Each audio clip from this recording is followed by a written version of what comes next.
The knock on the door came at the worst possible moment. It was slow, deliberate, and confident, the kind of knock that suggested the person outside already knew what waited within. Inside the small wooden house, the candle flickered violently, as if it sensed danger before anyone could. A tall figure stood frozen near the table, his shadow stretched across the wall like a warning. On the table lay a folded document sealed with wax, its contents powerful enough to destroy lives, end reputations, and ignite a war. Outside, British soldiers tightened their grip on their muskets. Inside, one man weighed a decision that would change the course of history forever. He did not answer the door. Instead, he slowly reached for his coat, extinguished the candle with his fingers, and slipped through the back exit into the freezing night. Mud soaked his boots as he disappeared into the darkness. The letter remained hidden, but its message burned in his mind. If captured, he would be hanged as a traitor. If successful, he would become the enemy of the greatest empire on earth. At that moment, he was not a legend. He was not a leader of nations. He was simply a man standing between fear and destiny. His name was George Washington. Long before the world would carve his face into stone and currency, George Washington was born into an ordinary colonial life in Virginia in 1732. His family was respectable but far from royal. There were no crowns in his future, no promises of greatness written at his birth.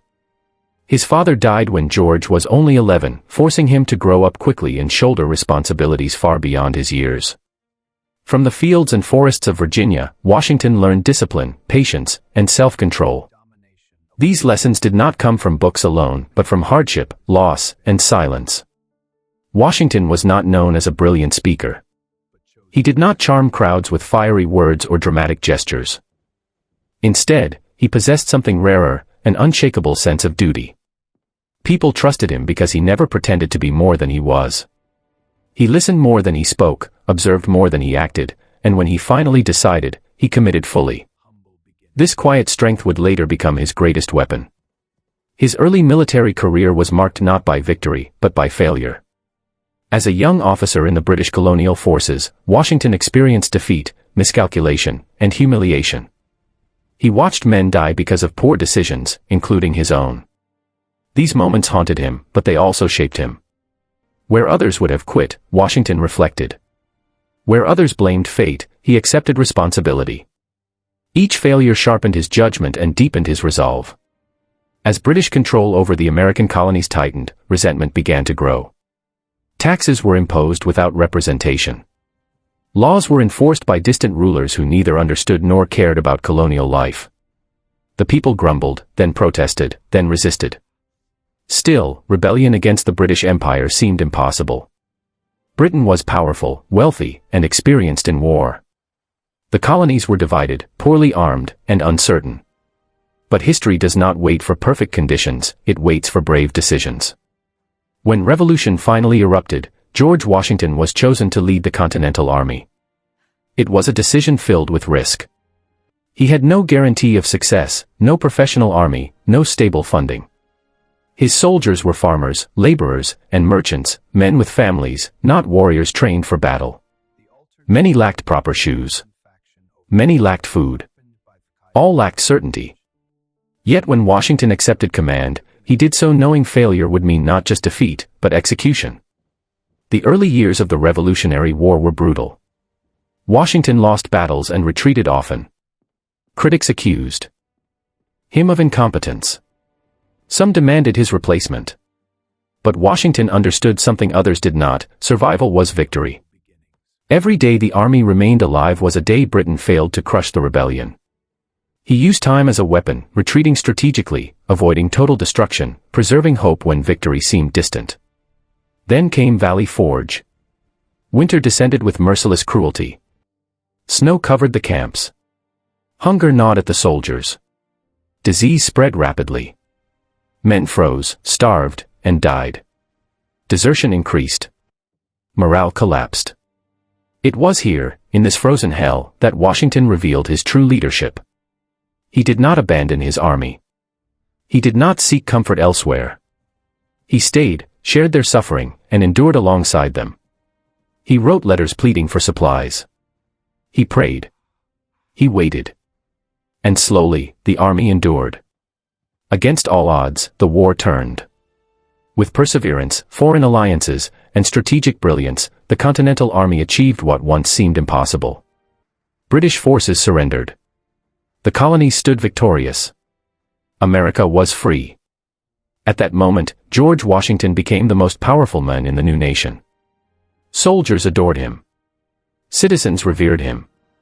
Some even suggested he become king. History had shown countless revolutions that replaced one ruler with another. Washington stood at a crossroads that few men ever face.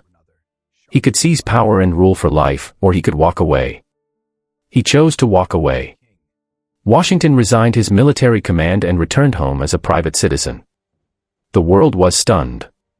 King George III reportedly said that if Washington truly gave up power, he would be the greatest man in the world.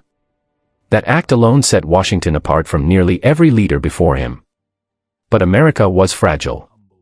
Without strong leadership, it risked collapse. When the Constitution was drafted, all eyes turned once again to Washington. In 1789, he was unanimously elected the first president of the United States. There were no precedents. No instructions. No safety net. Every action he took would define the presidency itself. Washington governed with caution and integrity. He formed the first cabinet, balancing opposing viewpoints.